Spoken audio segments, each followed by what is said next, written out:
श्री सरस्वत्यै नमः। ॐ श्री गुरुभ्यो नमः।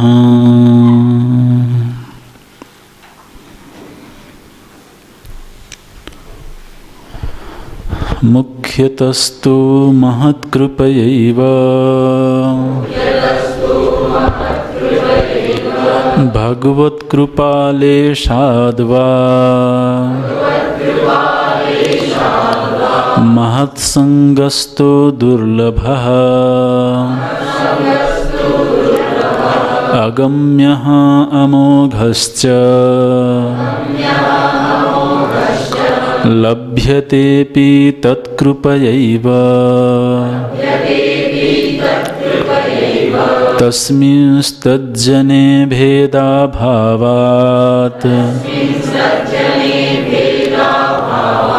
तदेव साध्यताम्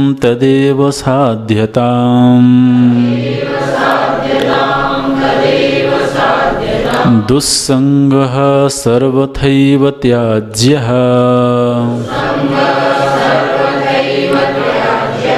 काम क्रोध मोह स्मृति भ्रंश बुद्धिनाश सर्वनाश कारणत्वात्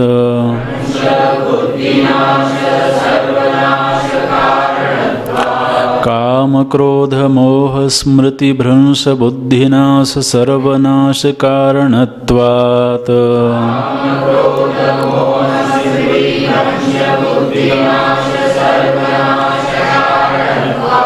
तरंगायिता अपि मे संगात् समुद्रायन्ति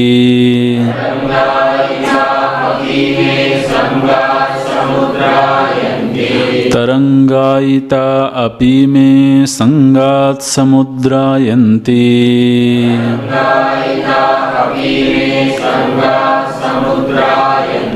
कस्तरति मायाम् यः संगत्यजति यो महानुभावं सेवते निर्ममो भवति यो महानुभावं सेवते निर्ममो भवति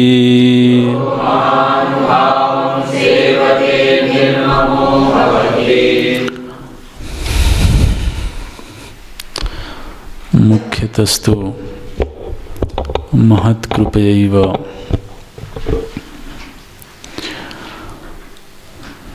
किसी भगवत प्राप्त महापुरुष की कृपा ही भक्ति की प्राप्ति में मुख्य हेतु है,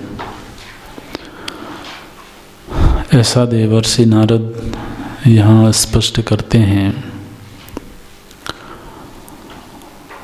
उस कृपा में पुरुषार्थ का उतना महत्व नहीं है, उनके संग मात्र से उनके हृदय में कृपा की इच्छा जागती है। भगवत कृपा रूपवान होती है, वो किसी न किसी रूप में हमारे जीवन में आती है, रूप रहित नहीं होती कृपा कभी भी। कृपा का तो जब नाम लेने में रस आता है, नाम जप में रस आता है, तो मानो कि वो कृपा नाम के रूप में हमारे जीवा में प्रकट हो गई।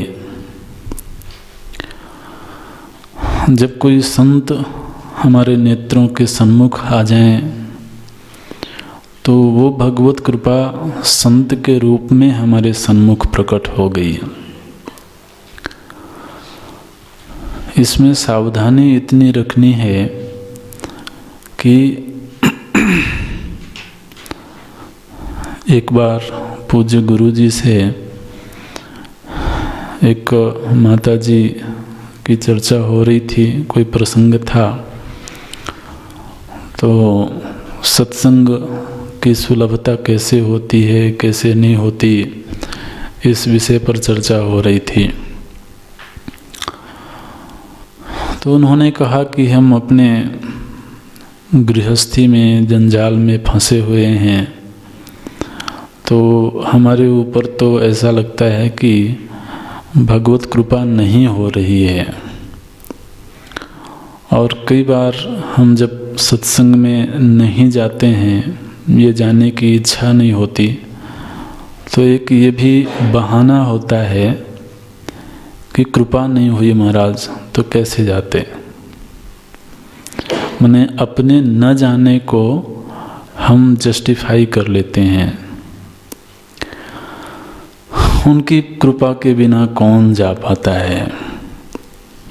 हालांकि ये बात सत्य है, लेकिन फिर अगर इसको हमने अपने प्रमाद को जस्टिफाई करने का साधन बना लिया तो फिर ये ठीक नहीं है। तो उन्होंने लगभग कुछ ऐसे ही टोन में कहा कि उनकी कृपा नहीं होती तो सत्संग कैसे मिले, कैसे जाएं हम सत्संग में। अब वो जब कृपा करेंगे तो सत्संग में जाएंगे। तो पूज्य गुरु जी का जो उत्तर था वो बहुत ही उन्हें अच्छा लगा, सभी को ही अच्छा लगा। तो बोले कि भगवान आपसे मिलने के लिए इतना तड़फ रहे हैं, तो माने वो कभी कृपा नहीं करेंगे ऐसा कैसे सोच सकते हैं आप। जब हम सत्संगों में सुनते हैं कि हमसे ज़्यादा उन्हें भी तड़फ है, तो वो कभी करेंगे कृपा, कभी नहीं करेंगे, माने इससे तो पक्षपात का दोष लग जाएगा। माने जिन्हें सत्संग की प्राप्ति हो रही है तो उनके साथ पक्षपात हो गया, जिनको नहीं प्राप्त हो रही है। तो असल में इस दृष्टि में अध्यात्म की ओर बढ़ने के लिए भगवत कृपा हमेशा ही सुलभ है, लेकिन उस कृपा की ओर दृष्टि नहीं जाती है, ये दृष्टि का दोष है। तो उनकी किंचित कृपा पर भी दृष्टि चली जाए तो उससे व्यक्ति का जीवन बदल जाता है।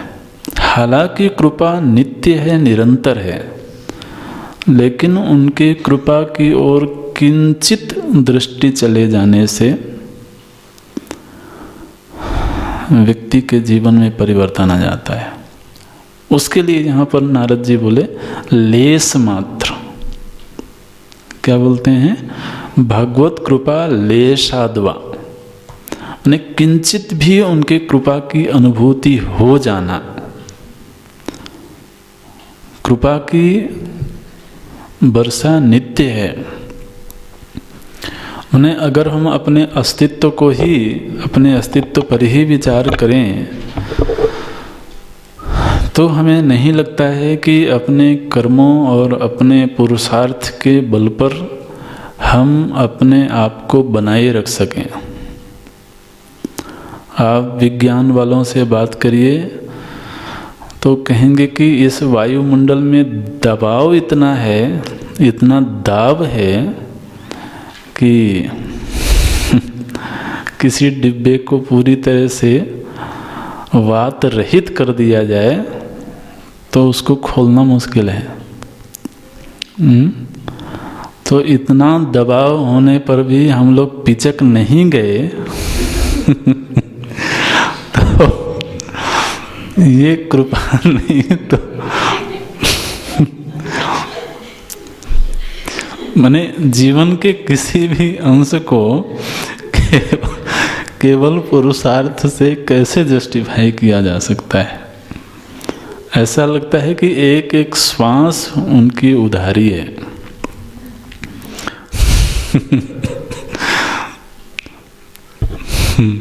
एक क्षण के लिए वायु देवता को आदेश दे दिया जाए कि बस ज़्यादा नहीं, 10 मिनट के लिए आप विश्राम कर लीजिए।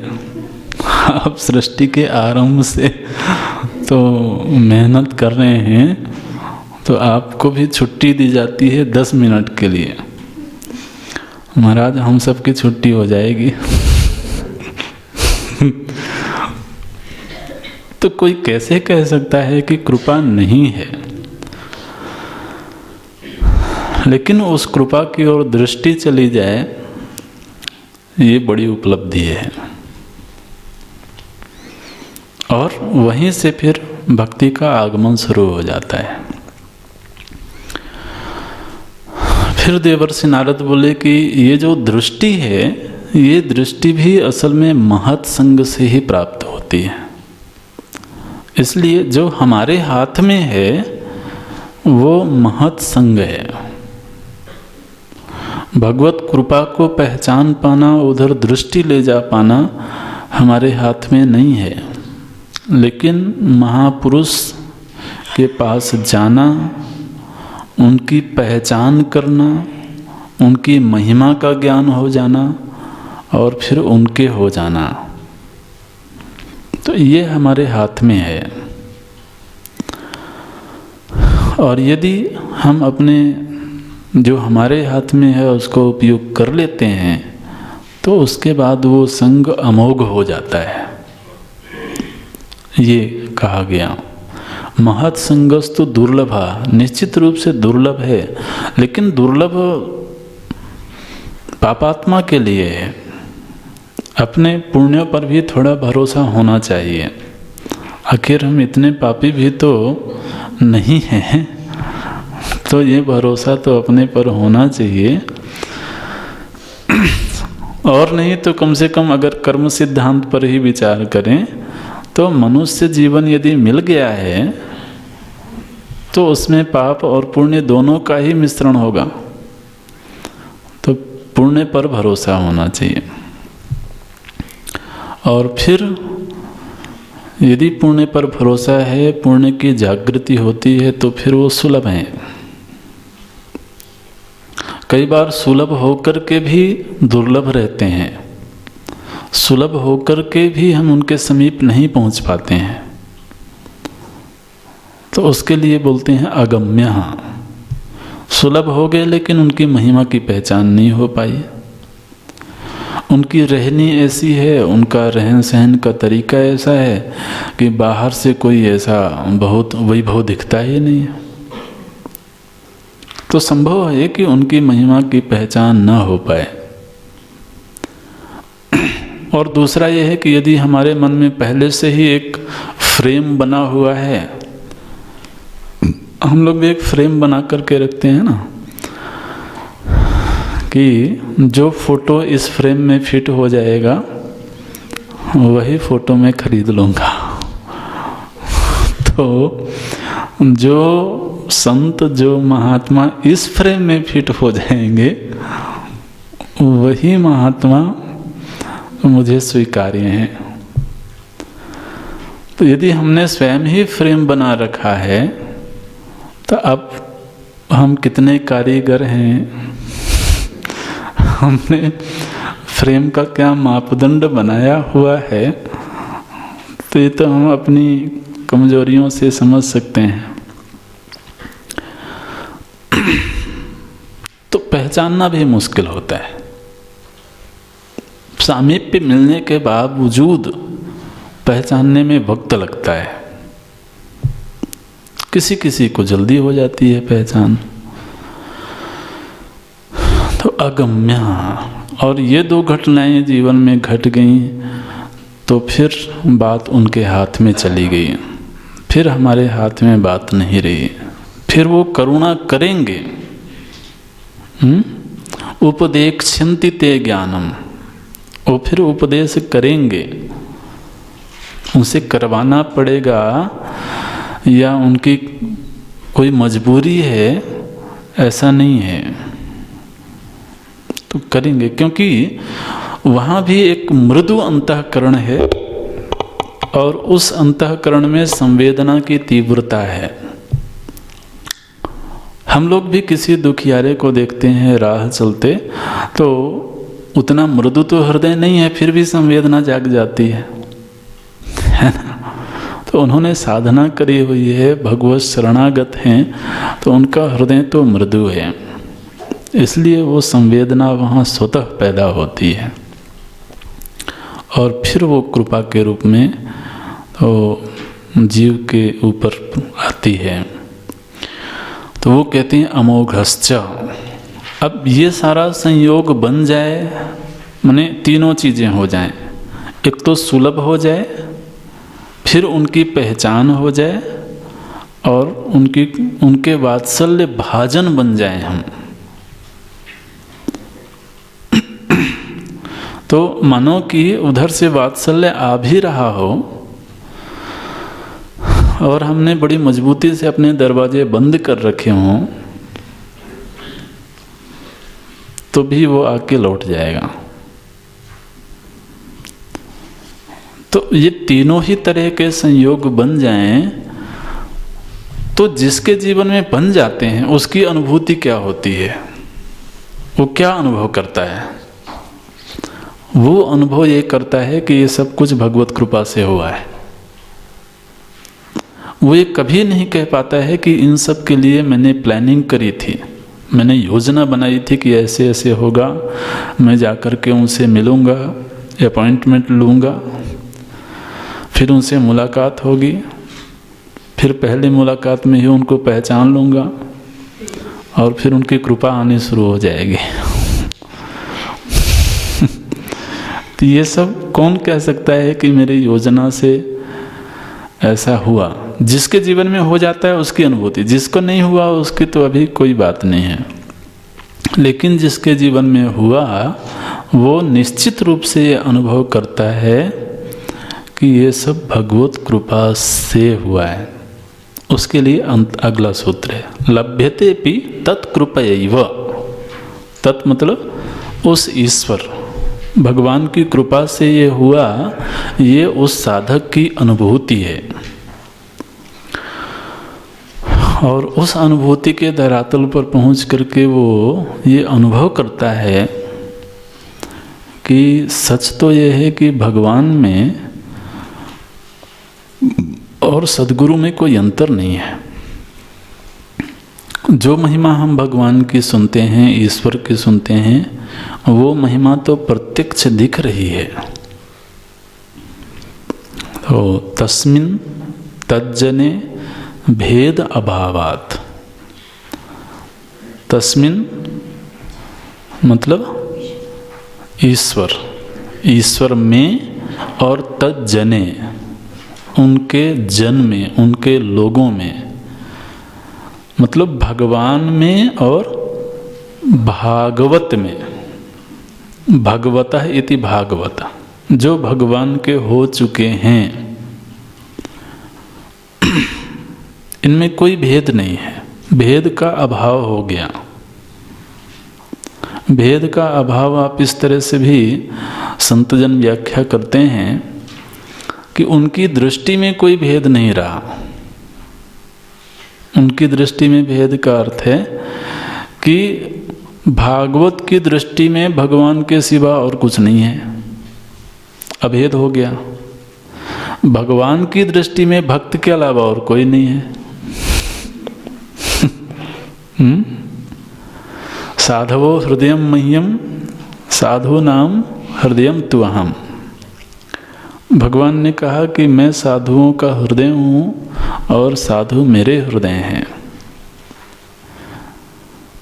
इसी को गोस्वामी जी ने कहा, भक्ति भक्त भगवंत गुरु चतुर नाम वपु एक। ये नाम 4 दिखाई दे रहे हैं, लेकिन विग्रह एक ही है।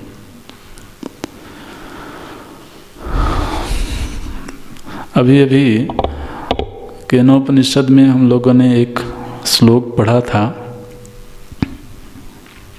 कोई बोल सकता है? मैंने भाष्य में आया था, उपनिषद में नहीं है।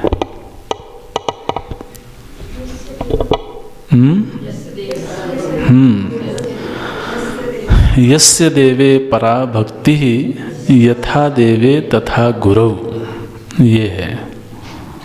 तो जिसकी भगवान में पराभक्ति हो गई, उसको फिर भगवान में और भक्त में कोई भेद नहीं दिखाई देता है। ये उसकी अपनी अनुभूति है। और कई बार तो ऐसा लगता है कि अरे भगवान को देखने की सामर्थ्य हमारे अंदर कहाँ है, लेकिन भगवत विभूति तो हमारे सन्मुख विराजमान है। तो तात्विक दृष्टि से देखें तब भी कोई भेद नहीं है, व्यावहारिक दृष्टि से देखें तब भी कोई भेद नहीं है। माने उनके सामीप्य से ऐसा लगता है कि भगवत सामीप्य सुलभ है, ये है। और भगवान का एक जो स्वभाव है कि अभिमान को कभी भी पसंद नहीं करते हैं। तो हम ऐसे महापुरुषों की सन्निधि में जाकर के अनुभव करते हैं कि अभिमान अपने आप पीछे के दरवाजे से खिसक जाता है। माने उसको भगाना पड़ता है ऐसा नहीं, उनकी सन्निधि में रहने मात्र से अभिमान को जगह नहीं मिलती है, ऐसा होता है।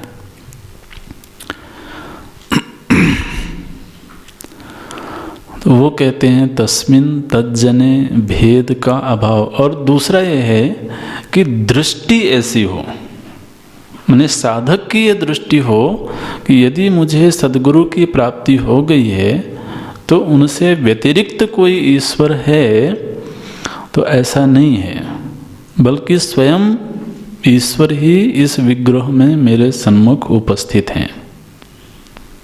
हम लोगों की बड़ी विडंबना है, जब हम मूर्ति में उनको अनुभव कर सकते हैं, तो जो जीवंत मूर्ति हैं असल में वहाँ कठिनाई ये होती है कि जब पाषाण मूर्ति में हम उनको पाने की कोशिश करते हैं तो वहाँ थोड़ी सी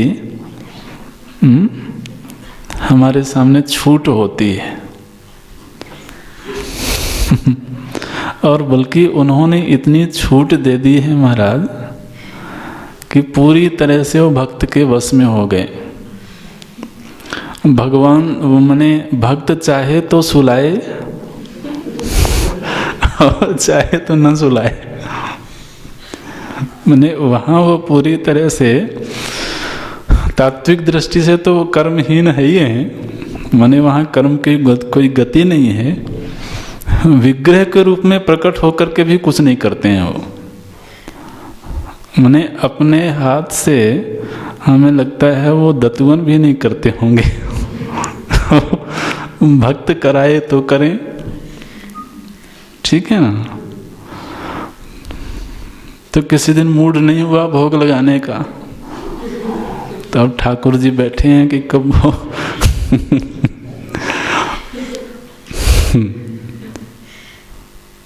माने कम से कम आप भोग तो अपने आप ही बना सकते हो, ले सकते हो।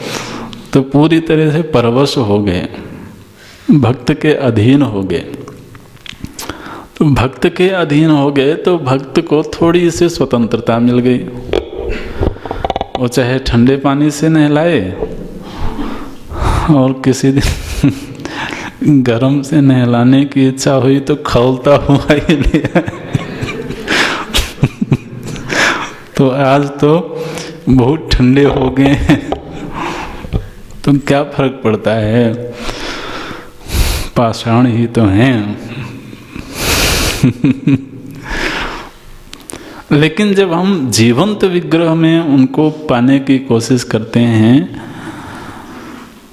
तो वहाँ वो स्वतंत्रता नहीं होती है हमारे पास में। वो स्वतंत्रता का मतलब है हमारी अपनी कमियों के लिए वहाँ जगह नहीं होती है। स्वतंत्रता तो पूरी होती है, लेकिन हमारी अपनी कमजोरियों के लिए वहाँ स्थान नहीं होता है। पाषाण प्रतिमा के सन्मुख हम अपने कमजोरियों को साथ में रख सकते हैं, वो इतने सहिष्णु हैं। तो ये है, कमजोरी ना हो तो वहाँ भी हम परम स्वतंत्र हैं, वहाँ भी कोई दिक्कत नहीं है, बल्कि उनकी सन्निधि में रह करके हम ज़्यादा सुखी अनुभव करते हैं, ज़्यादा स्वतंत्र अनुभव करते हैं। लेकिन हाँ, यदि अपनी कमजोरियों से प्रेम है तो फिर वहाँ मुश्किल होगी।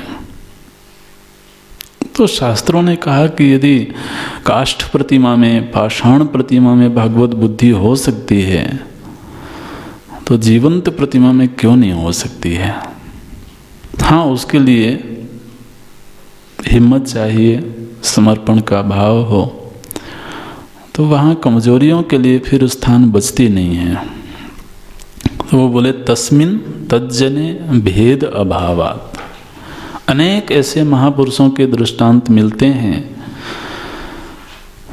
जिन्होंने अपने सद्गुरु में ही भगवान के दर्शन किए, और उनकी महिमा यह है कि वो अपने तक सीमित नहीं रखते हैं, वो भगवान के चरणों में हमें समर्पित कर देते हैं।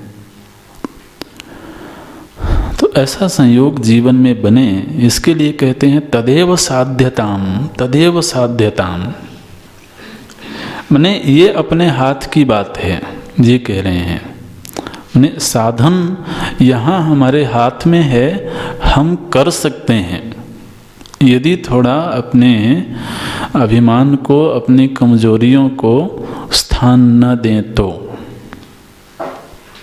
देखिए 2 बार बोलते हैं देवर्षि नारद, तदेव साध्यताम। तदेव मतलब उनके संग का।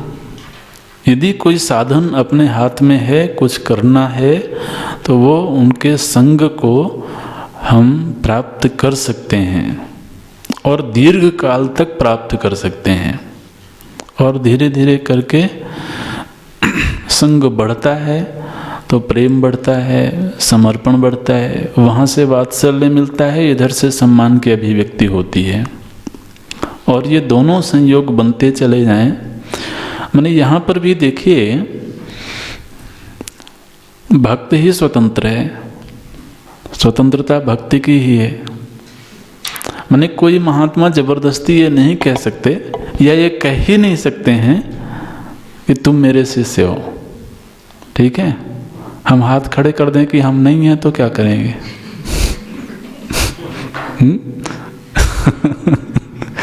तो यहाँ पर भी स्वतंत्रता भक्त के पास में ही है। हर व्यक्ति किसी महापुरुष को कह सकता है कि आप मेरे गुरु हैं, ठीक है, लेकिन किसी संत के पास ये छूट नहीं है कि वो पकड़ लें हाथ की, आओ तुम मेरे चेले हो। यहाँ भी बात हमारे हाथ में ही है, लेकिन फिर उसका परिणाम यह है कि अपने आप को छोड़ दिया उनके हाथ में। अब छोड़ दिया इस जीवन का सब भार तुम्हारे हाथों में है, जीत तुम्हारे हाथों में और हार तुम्हारे हाथों में। माने मैं जीवन में यदि हार भी जाऊं तो मुझे कोई गम नहीं है, ऐसा है। और फिर यदि नाथ का नाम दयानिधि है, तो दया भी करेंगे कभी ना कभी। इधर से समर्पण हो जाए तो दया किए बिना रहेंगे नहीं वो। लेकिन हमारे साथ मजबूरी ये होती है कि हम अपने जीवन में उनको स्थान नहीं दे पाते हैं, बहुत वक्त लगता है इसमें। किसी किसी के जीवन में जल्दी हो जाता है।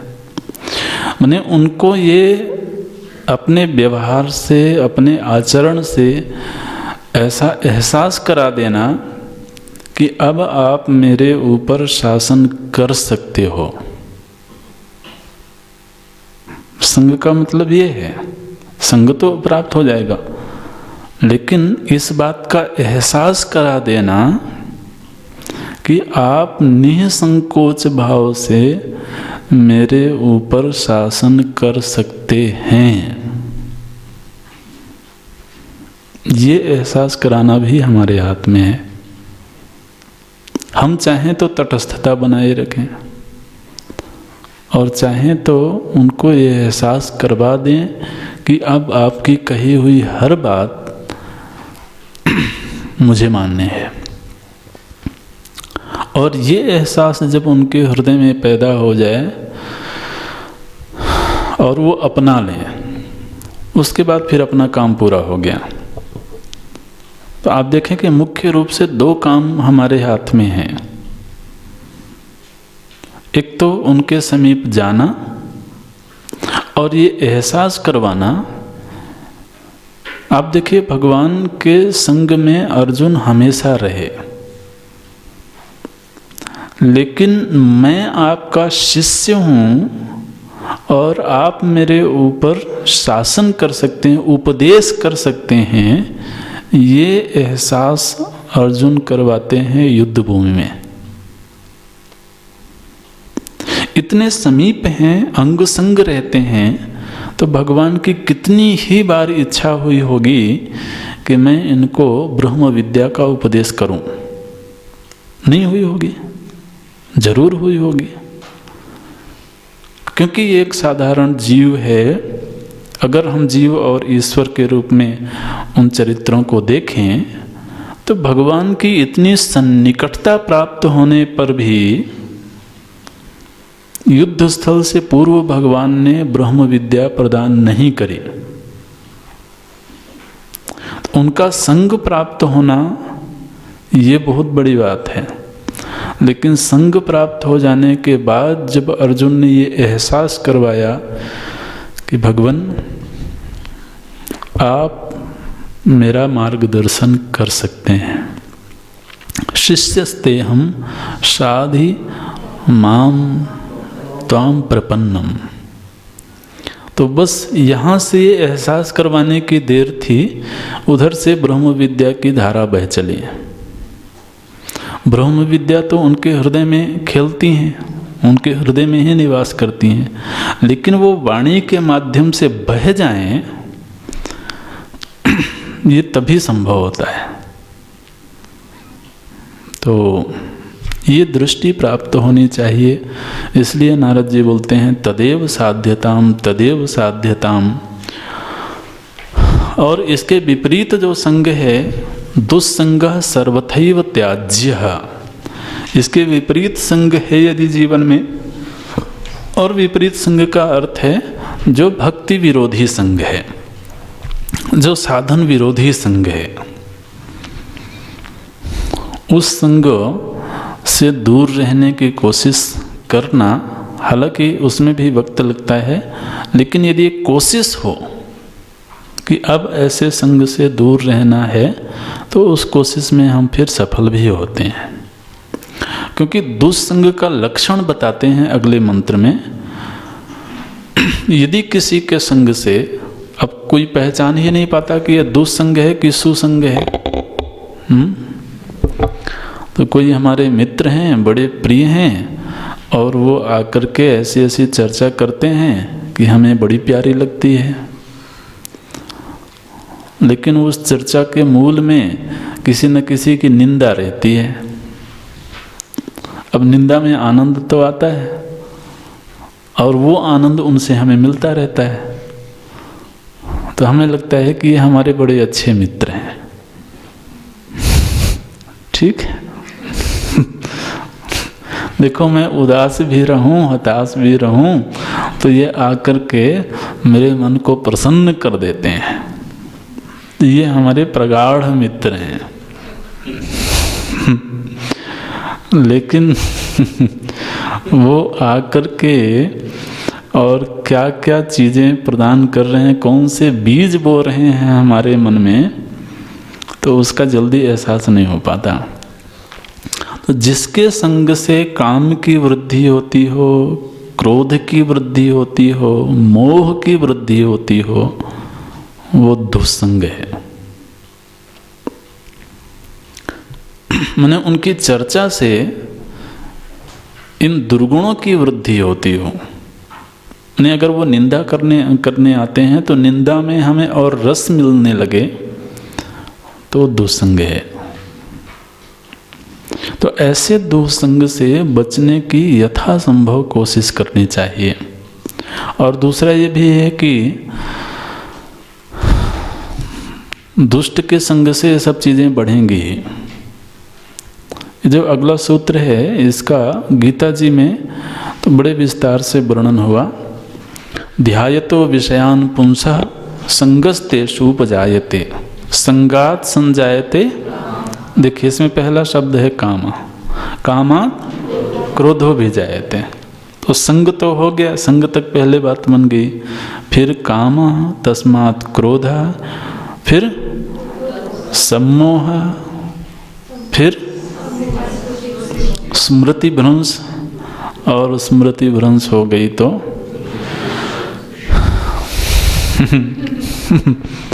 देखिए भगवान ने बड़ी, कई बार अगर सीधे ना समझी जाए तो बड़ी अटपटी लगती है। अरे बुद्धि नाश होने से मेरा नाश किधर हुआ?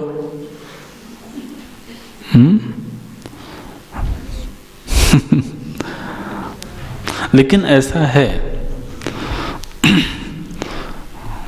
कोई कहे कि तुम्हारा हाथ नष्ट हो गया तो हमें उतना बुरा नहीं लगेगा,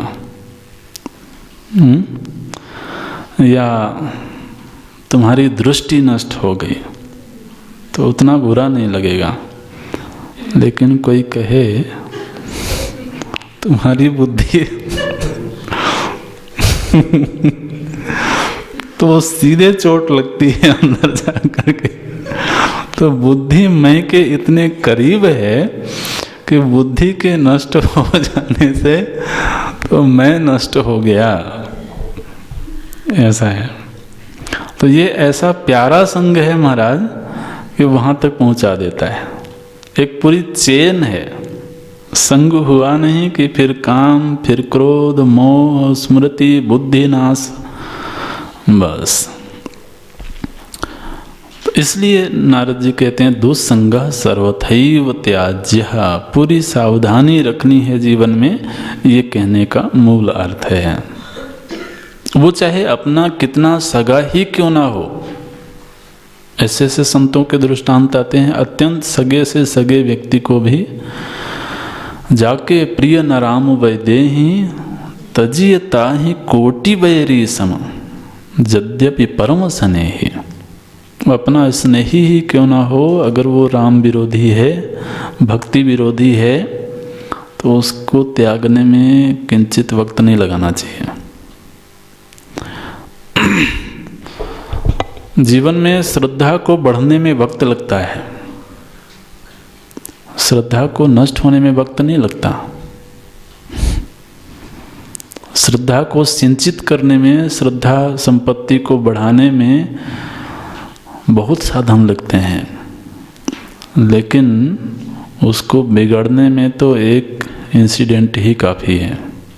इसलिए उसके लिए विशेष सतर्कता की ज़रूरत है, ऐसा देवर्षि नारद कहते हैं।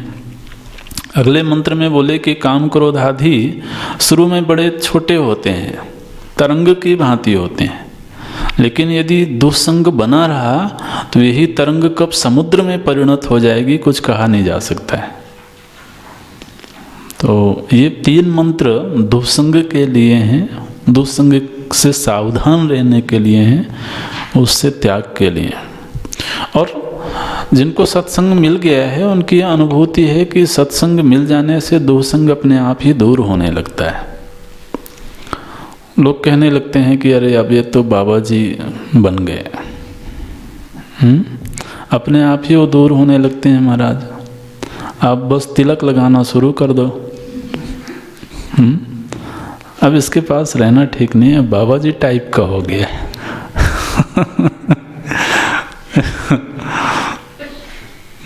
शायद इसीलिए वेशभूषा आदि बनाई गई होंगी। इनका एक ये भी प्रयोजन होगा, अब इसके पास ये तो गया काम से, अब ये बाबाओं के पास जाने लगा है। माने क्या है कि अब हमारे पास रहने लायक बेचारा, लायकियत खत्म हो गई तो अच्छा ही है। वो कहते हैं संग से दूर, दुसंग से दूर रहने से साधना में प्रगति होती है। ओम ओम पूर्णमदः पूर्णमिदं पूर्णात् पूर्णमुदच्यते पूर्णस्य पूर्णमादाय पूर्णमेवावशिष्यते। ओम शांति शांति शांति। हरि ओम। श्री गुरुभ्यो नमः। हरि ओम।